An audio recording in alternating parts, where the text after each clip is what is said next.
شهر رمضان الذي أنزل فيه القرآن هدى للناس وبينات من الهدى والفرقان فمن شهد منكم الشهر فليصم ومن كان مريضا أو على سفر فعدة من أيام أخر يريد الله بكم اليسر ولا يريد بكم العسر ولتكملوا العدة ولتكبروا الله على ما هداكم ولعلكم تشكرون نحمده ونصلي على رسوله الكريم اعوذ باللہ من الشیطان الرجیم بسم اللہ الرحمن الرحیم۔ سامعین کرام، الحمدللہ دو تراویح کا خلاصہ اب تک جو ہے وہ بیان کیا جا چکا ہے۔ آج انشاءاللہ العزیز ہم تیسری تراویح کا خلاصہ پیش کرنے کی جسارت کریں گے۔ انشاءاللہ آج کی تراویح میں سورہ آل عمران مکمل تلاوت کی جائے گی۔ سورہ آل عمران ایک مدنی سورت ہے اور یہ سورت سورہ بقرہ کے بعد نازل ہوئی ہے۔ ان صورتوں کے بارے میں نبی کریم صلی اللہ علیہ وسلم نے فرمایا کہ یہ صورتیں شمس و قمر کی مانند ہیں، اور یہ کہ دونوں حشر کے دن دو بدلیوں کی صورت میں ظاہر ہوں گی۔ یہ صورت 4 تقاریر پر مشتمل ہے۔ پہلی تقریر صورت کے آغاز سے لے کر آیت نمبر 32 تک کی ہے، اور وہ غالباً جنگ بدر کے بعد قریبی زمانے میں نازل ہوئی، اور دوسری تقریر آیت نمبر 33 سے 91 تک ہے۔ یہ سن 9 ہجری میں وفد نجران کی آمد کے موقع پر نازل ہوئی، اور تیسری تقریر آیت نمبر 92 سے 120 تک چلتی ہے، اور اس کا زمانہ پہلی تقریر سے قریب معلوم ہوتا ہے، جبکہ چوتھی تقریر آیت نمبر 121 سے اور ختم سورت تک جو چلتی ہے، اور یہ غزوہ احد کے پیرائے میں نازل ہوئی، اور یہی اس کا مرکزی مضمون ہے۔ آیت نمبر 7 میں آتا ہے آیت محکمات اور آیت متشابہات کے بارے میں، کہ اس کتاب میں 2 طرح کی آیات ہیں۔ ایک آیت محکمات جو کتاب کی اصل بنیاد ہیں، اور دوسری متشابہات۔ آیت محکمات سے مراد وہ آیات ہیں کہ جن کی زبان بالکل صاف، جن کا مفہوم بالکل واضح متعین کیا گیا، جس میں کسی اشتباہ کی کوئی گنجائش نہیں، اور احکام سے متعلق جتنی بھی آیات ہیں وہ سب محکم کہلاتی ہیں، کہ یہ کرو اور یہ نہ کرو، یہ حلال اور یہ حرام۔ لیکن جن آیات میں اللہ تعالیٰ کی ذات و صفات کی بحث ہے، ان کا فہم آسان نہیں ہے۔ اللہ کی ذات و صفات کا ہم کیا تصور کر سکتے ہیں؟ اللہ کا ہاتھ کیسا ہے؟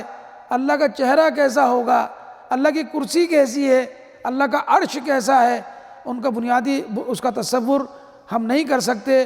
اسی طرح فرشتے عالم الغیب کی شے ہیں، عالم برزخ کی کیفیت کیا ہے، قبر کے احوال کیا ہوتے ہیں، ہم نہیں سمجھ سکتے۔ عالم آخرت، جنت اور دوزخ کی اصل حقیقتیں ہم نہیں سمجھ سکتے، چنانچہ ہماری ذہنی سطح کے مطابق قریب لا کر مثالوں کے ذریعے رب نے ہمیں باتیں سمجھا دی ہیں۔ آیت نمبر 26 سے 27 تک آیت الملک کے نام سے معروف ہیں۔ اس میں اللہ رب العالمین نے اپنے نبی صلی اللہ علیہ وسلم کو حکم دیا کہ وہ مالک ملک کی صفات بیان کر دے، کہ حکومت اسی کا حق ہے، اور دنیا میں عارضی طور پر وہ کسی کو جب یہ حق، یہ اقتدار دینا چاہتا ہے تو دے دیتا ہے، اور جس سے چھیننا چاہتا ہے اسے چھین لیا کرتا ہے۔ عزت اور ذلت بھی اسی کے ہاتھ میں ہے، دن اور رات اور کائنات کی ہر چیز اسی کے حکم کے تابع ہے۔ وہ مردہ کو زندہ سے نکالتا ہے اور زندہ کو مردہ سے نکالتا ہے۔ آیت نمبر 35 سے 60 تک مریم علیہ السلام، زکریا علیہ السلام اور عیسیٰ علیہ السلام کا ذکر ہمیں ملتا ہے، ان کی تفصیل ہمیں ملتی ہے۔ حضرت مریم جب ماں کے پیٹ میں تھی تو ان کی ماں نے ایک منت مانگی تھی کہ اللہ جو اولاد تو مجھے دے گا وہ میں تیری نظر کر دوں گی۔ بنی اسرائیل میں یہ طریقہ رائج تھا کہ جو اللہ کی نظر بچہ کر دیا جاتا تھا تو وہ دنیا داری کے پھر وہ استعمال نہیں ہوتا تھا، بلکہ اس کو ایک عبادت خانے میں جو ہے وہ جمع کرا دیا جایا کرتا تھا۔ تو حضرت کو مریم کی والدہ کو توقع یہ تھی کہ اللہ تعالیٰ انہیں جو ہے وہ بیٹا دے گا، لیکن جب اللہ نے بیٹی دی تو یہ چیز ان کے لیے موجب تردد ہوئی، کیونکہ ہیکل کی خدمت کے لیے لڑکیوں اور عورتوں کے لینے کا رواج نہیں تھا، لیکن اللہ تعالیٰ نے حضرت مریم کی والدہ کی نظر قبول فرما لی اور ہیکل میں ان کو داخل کر لی گئی۔ حضرت مریم علیہ السلام کی یہ ابتدائی سرگزشت اور آگے کے حالات کا بیان کرنے سے مقصود واضح کرنا ہے کہ جس اللہ کی بندی کی زندگی پیدا ہونے سے پہلے ہی سے خدا اور اس کے ہیکل کی خدمت اور اللہ کی عبادت اور اطاعت کے لیے وقف ہو چکی تھی، وہ پیدا ہونے کے بعد دم واپسی تک اسی کے لیے وقف رہی۔ تو یہ کیسی عجیب بات ہے کہ اس خدا کی بندی کو جو ہے وہ خدا کی ماں یا بیوی بنا لیا جائے، استغفر اللہ۔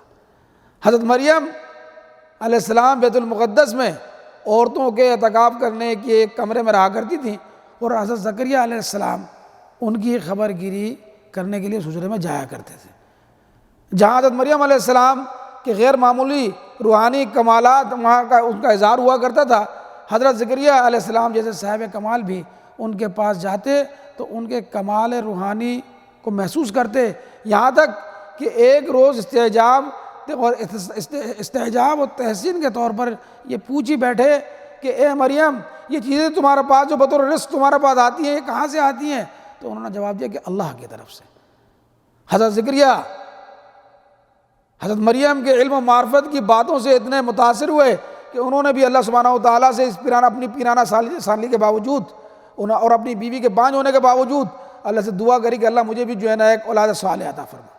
جواب میں فرشتوں نے آواز دی کہ جب وہ محراب میں کھڑا نماز پڑھ رہا تھا کہ اللہ تجھے یحییٰ کی خوشخبری دیتا ہے، وہ اللہ کی طرف سے ایک فرمان کی تصدیق کرنے والا بن کر آئے گا، اس میں سرداری بزرگی کی شان ہوگی، کمال درجے کا ضابط ہوگا اور نبوت سے سرفراز ہوگا اور صالحین میں شمار کیا جائے گا۔ اس پر زکریا علیہ السلام نے حیرت سے پوچھا کہ میرے بیٹا کیسے ہو سکتا ہے جبکہ میں بوڑھا ہو چکا ہوں اور میری بیوی جو ہے وہ بانجھ ہے؟ تو جواب ملا کہ ایسا ہی ہوگا۔ قصہ زکریا اور یحییٰ بیان کرنے کا اصل مقصد عیسائیوں پر ان کے اس عقیدے کی غلطی کو واضح کرنا ہے کہ مسیح علیہ السلام کو خدا کا بیٹا یا معبود الہ سمجھتے ہیں۔ تمہید میں حضرت یحییٰ علیہ السلام کا ذکر اس وجہ سے فرمایا گیا کہ جس طرح مسیح علیہ السلام کی ولادت معجزانہ طور پر ہوئی، اسی طرح ان سے پہلے محض 6 مہینے پہلے حضرت یحییٰ علیہ السلام کی ولادت بھی دوسرے معجزانہ طریقے سے ہو چکی تھی۔ تو آیت نمبر 45 میں اللہ نے مریم علیہ السلام کو مخاطب کرتے ہوئے بتایا کہ جب فرشتوں نے کہا کہ اے مریم، اللہ تجھے اپنے ایک فرمان کی خوشخبری دیتا ہے، اس کا نام مسیح عیسیٰ ابن مریم ہوگا، دنیا اور آخرت میں معزز ہوگا، اللہ کے مقرب بندوں میں اس کا شمار کیا جائے گا۔ تو آیت نمبر 47 میں آتا ہے کہ حضرت مریم یہ سن کر بولی کہ پروردگار، میرے بچہ کہاں سے ہوگا؟ مجھے تو کسی مرد نے چھوا تک نہیں۔ جواب ملا کہ ایسا ہی ہوگا، اللہ جو چاہتا ہے وہ پیدا کرتا ہے، وہ جب کسی کام کرنے کا ارادہ فرما لیتا ہے تو بس وہ کہتا ہے کن ہو جا فیکون، تو بس وہ کام ہو جایا کرتا ہے۔ اور آیت نمبر 49 میں حضرت عیسیٰ علیہ السلام بنی اسرائیل کو انہوں نے بتایا کہ میں تمہارے پاس رسول بنا کر بھیجا گیا ہوں، اور اللہ کی طرف سے مجھے جو موضوع عطا کیے گئے ہیں ان میں مٹی سے پرندے کی صورت کا ایک مجسمہ بناتا ہوں اور اس میں پھونک مارتا ہوں تو وہ اللہ کے حکم سے پرندہ بن جایا کرتا ہے۔ اللہ کے حکم سے مادرزاد اندھے اور کوڑی کو اچھا کرنا اللہ ہی کے اذن سے، اور مردے کو زندہ کرنا شامل ہے۔ ایک عیسائی وفد جس میں ان کے علماء بھی تھے، نجران سے مدینہ منورہ وہ آیا تھا، جس کی مہمان نوازی نبی کریم صلی اللہ علیہ وسلم نے اس لیے کی تھی کہ یہ ان کے علماء ہیں، سرداران ہیں، اور انہیں رہنے کے لیے مسجد نبوی میں جگہ بھی دی تھی، شاید ان کے سامنے اسلام پیش کیا جائے تو یہ ایمان لے کر آ جائیں۔ بعد ازاں انہیں اسلام کی دعوت دی، تاہم اس گروہ نے ہٹ درمی دکھائی اور اوپر کی تقریر میں جو باتیں بیان کی گئی ہیں ان میں سے کسی بات کا جواب بھی ان لوگوں کے پاس نہ تھا۔ اس لیے جب ان سے کہا گیا کہ اچھا، اگر تمہیں اپنے عقیدے کی صداقت پر پورا یقین ہے تو آؤ ہمارے مقابلے میں دعا کرو کہ جو جھوٹا ہو اس پر خدا کی لعنت، اسے مباہلہ کہا جاتا ہے۔ تو ان میں سے کوئی بھی اس مقابلے کے لیے تیار نہ ہوا، اور اس طرح یہ بات اس پورے معاشرے پر واضح ہو گئی، عرب کے سامنے کھل کر آ گئی کہ نجرانی مسیحیت کے پیشوا اور پادری کہ جن کے تقدس کی مثالیں دی جاتی تھیں اور دور دور تک جس کا سکہ رائج تھا، دراصل ایسے عقائد کا اتباع کر رہے ہیں جن کی صداقت کا انہیں خود کو یقین نہیں۔ آیت نمبر 64 سے 101 تک اہل کتاب مختلف انداز میں مخاطب ہیں، ان سے کہا جا رہا ہے کہ آؤ ایسی بات کی طرف جو ہمارے اور تمہارے درمیان یکساں ہے کہ اللہ کے ساتھ کسی کو شریک نہ کریں۔ تم بھی ابراہیم سے نسبت رکھتے ہو، ہم بھی ابراہیم سے نسبت رکھتے ہیں۔ ابراہیم تو یہودی یا نصرانی نہ تھے، وہ تو یکسو مسلم تھے۔ اور آیت نمبر 92 میں انفاق فی سبیل اللہ کی جانب ابھارا گیا ہے کہ یہ انسانی معاشرے کے لیے بالکل اسی طرح ضروری ہے کہ جس طرح سانس لینے کے لیے ہوا کا ہونا ضروری ہے۔ میدان جہاد کا تقاضا بھی یہ ہے کہ جان سے زیادہ مال صرف کرنے کا جو ہے وہ ذکر کیا گیا ہے۔ اور پھر حضرت ابراہیم علیہ السلام کا خانہ کعبہ کی تعمیر کا تذکرہ اس صورت میں دہرایا گیا ہے۔ اللہ نے ارشاد فرمایا کہ اس کی عبادت کے لیے سب سے پہلا عبادت خانہ مکہ معظمہ بیت اللہ ہے۔ روایت سے معلوم ہوتا ہے کہ اس کی اول بنیاد آدم علیہ السلام نے رکھی تھی، اور جو اللہ کے حکم کے مطابق طے شدہ جگہ پر تھی، یہی وجہ ہے، یہی وہ جگہ ہے کہ جس کی تجدید صدیوں بعد ابراہیم علیہ السلام اور ان کے بیٹے اسماعیل علیہ السلام نے کی۔ آیت نمبر 102 سے 110 تک اتحاد امہ کا درس دیا گیا ہے اور تفرقہ بازی اور گروہ بندی سے منع کیا گیا ہے۔ بتایا گیا کہ اسلام سے روگردانی آگ کے گڑھے میں گر جانے کے مترادف ہے، لہذا اللہ کی رسی یعنی قرآن کو مضبوطی سے تھامے رہو۔ امت مسلموں کو اس کا مقام یاد دلایا گیا کہ اس قوم کو تو بنایا اسی لیے گیا، اس قوم کو تو اٹھایا اسی لیے گیا کہ یہ نیکی کا حکم کرے اور برائی سے روکے۔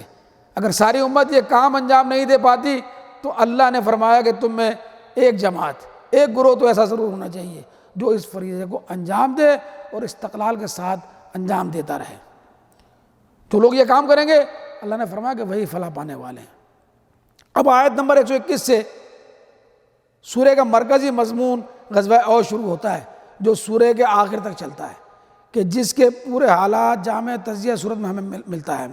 آغاز میں اللہ تعالیٰ نے نبی کریم صلی اللہ علیہ وسلم کا گھر سے نکلنا، منافقین کی سازشیں اور بعد اہل ایمان کا ذوف اس کا تذکرہ کیا ہے۔ پھر غزوہ بدر اور اس میں شاندار کامیابی کا ذکر فرمایا ہے، اور یہ پیغام امت مسلمہ کو سمجھا دیا کہ فضائے بدر جب بھی پیدا ہوتی ہے تو اللہ کے فرشتے نصرت کے لیے قطار اندر قطار نازل ہوتے رہتے ہیں۔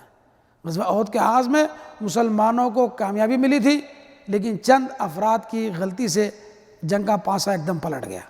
نبی صلی اللہ علیہ وسلم نے جنگ کے آغاز میں تقریباً 50 صحابہ کو جو کہ تیر انداز تھے ان کی ڈیوٹی لگائی تھی کہ وہ ان کے پیچھے جو پہاڑ غزوہ احد کا ایک درہ تھا کہ وہاں پر جو ہے وہ بیٹھ جائیں اور وہاں سے وہ نہ ہلیں کہ جنگ میں ہمیں فتح ہو جائے یا شکست ہو جائے، جب تک نبی صلی اللہ علیہ وسلم نہ کہیں وہ وہاں سے جو ہے وہ نہ ہلیں۔ جب جنگ کا پہلا راؤنڈ ہوتا ہے، مسلمانوں کو فتح حاصل ہوتی ہے تو مسلمان جو ہے وہ مال غنیمت لوٹنے کے لیے جو ہے وہ چلے جاتے ہیں اور وہاں لے رہے ہوتے ہیں، اور کفار جو بھاگ رہے ہوتے ہیں۔ اسی اثنا میں اس درے سے جو ہے کچھ صحابہ، کچھ تیر انداز جو ہے وہ اترنا شروع ہو جاتے ہیں۔ اس کے جو کمانڈر تھے انہوں نے بڑا روکنے کی کوشش کی، لیکن چند صحابہ کے سوا باقی سارے نیچے اتر آئے کہ باقی لوگ تو مال غنیمت لوٹ رہے ہیں تو ہم بھی لے لیتے ہیں، ہمارا حصہ بھی مل جائے گا، کیونکہ اس وقت تک مال غنیمت کا ڈسٹریبیوشن کا تقسیم کا حکم نازل نہیں ہوا تھا، چونکہ نبی اکرم صلی اللہ علیہ وسلم کے حکم کی نافرمانی کی تھی، اور اللہ کے نبی کے حکم کی نافرمانی براہ راست اللہ کے حکم کی نافرمانی ہے۔ تو اللہ نے وہ شکست پھر وہ دے دی۔ خالد بن ولید جو کہ اس وقت کفار کے لشکر میں تھے، انہوں نے یہ نوٹ کر لیا، انہوں نے دیکھ لیا، اور وہ اپنا جو ہے ساتھیوں کو لے کر وہ پیچھے سے وہ آ گئے اور آ کر انہوں نے حملہ کر دیا، اور پھر وہ سارے حالات ہمارے سامنے ہیں۔ اور آیت نمبر 152 155 تک اس پوری کیفیت کا نقشہ جو ہے وہ کھینچا گیا کہ اس میں نبی کریم صلی اللہ علیہ وسلم کی عظیمت اور بہادری کو اللہ تعالیٰ نے بڑا زبردست خراج تحسین پیش کیا۔ آیت نمبر 153 میں اللہ تبارک و تعالیٰ ارشاد فرماتا ہے کہ یاد کرو کہ جب تم بھاگے چلے جا رہے تھے کہ کسی کی طرف پلٹ کر دیکھنے تک کا تمہیں ہوش نہ تھا، اور رسول میدان میں ڈٹا ہوا تمہارے پیچھے سے تم کو پکار رہا تھا۔ آیت نمبر 142 سے 148 تک اس افواہ کا ذکر ملتا ہے کہ جس میں نبی کریم صلی اللہ علیہ وسلم کے بارے میں افواہ اڑا دی گئی تھی کہ آپ کو شہید کر دیا گیا، اور رہے سے مسلمان ان کے بھی پیر اکھڑ گئے تھے اور وہ بالدل برتاشتہ ہو گئے تھے کہ آپ کس لیے لڑیں۔ نبی صلی اللہ علیہ وسلم شہید کر دیے گئے، جس پر اللہ سبحانہ وتعالیٰ نے فرمایا کہ محمد صلی اللہ علیہ وسلم اس کے سوا کچھ نہیں، کہ بس ایک رسول ہیں، ان سے پہلے بھی اور رسول بھی گزر چکے ہیں، پھر کیا اگر وہ مر جائیں یا قتل کر دیے جائیں تو تم لوگ الٹے پاؤں پھر جاؤ گے۔ یاد رکھو کہ جو الٹا پھرے گا وہ اللہ کا کوئی نقصان نہیں کرے گا، البتہ جو اللہ کے شکر گزار بندے بن کر رہیں گے انہیں وہ اس کی جزا عطا فرمائے گا۔ اگلی آیات میں اللہ سے ایک شہید کی گفتگو جو ہے وہ بیان کی گئی۔ حضرت جابر رضی اللہ تعالیٰ عنہ کے والد حضرت عبداللہ رضی اللہ تعالیٰ عنہ بھی اسی جنگ میں شہید کیے گئے تھے۔ حضور صلی اللہ علیہ وسلم نے ان کے بارے میں فرمایا کہ عبداللہ سے اللہ نے بالمشافہ کلام فرمایا، اللہ نے عبداللہ سے بالمشافہ کلام فرمایا اور پوچھا کہ تمہاری کیا آرزو ہے؟ انہوں نے کہا کہ اللہ مجھے دنیا میں دوبارہ بھیج دیا جائے اور میں تیرے راستے میں لڑوں اور میں شہید کر دیا جاؤں۔ ارشاد ہوا کہ یہ میری سنت نہیں کہ میں کسی کو واپس بھیجوں۔ تو حضرت عبداللہ نے اپنے گھر والوں کو تسلی کی درخواست کی۔ اس پر آیت نمبر 169 تا 171 جو ہے وہ نازل کی گئی۔ سورہ کا آخری رکوع اہل ایمان کی صفات پر مشتمل ہے کہ جس میں ایمان و یقین، کائنات کی تخلیق پر غور و فکر، تفکر، اللہ کی طرف رجوع اور اللہ کے راستے میں جان و مال، ہر عزیز متاع کو قربان کر دیں گے تلقین، اور اس پر بے پناہ اجر کا وعدہ کیا گیا ہے۔ احد کا زخم بہت بڑا سانحہ تھا، لیکن اس کے آگے کے مرحلے جس ہمت اور استقامت کا تقاضا کرتے تھے ان کے پیش نظر سورہ کے آخر میں اس کے لیے ہمت باندھے رکھنے کی ضرورت تھی۔ آخر میں کہا کہ اے ایمان والو صبر سے کام لو، باطل پرستوں کے مقابلے میں پامردی دکھاؤ، حق کی خدمت کے لیے کمر بستہ ہو جاؤ اور اللہ کے راستے سے اللہ سے ڈرتے رہو، امید ہے کہ تم فلاح پاؤ گے۔ اللہ سے دعا کہ اللہ سبحانہ وتعالی ہمیں عمل کی توفیق عطا فرمائے۔ وآخر دعوانا ان الحمدللہ رب العالمین۔ اللہم صلی علی سیدنا محمد وعلی آلہ وصحبہ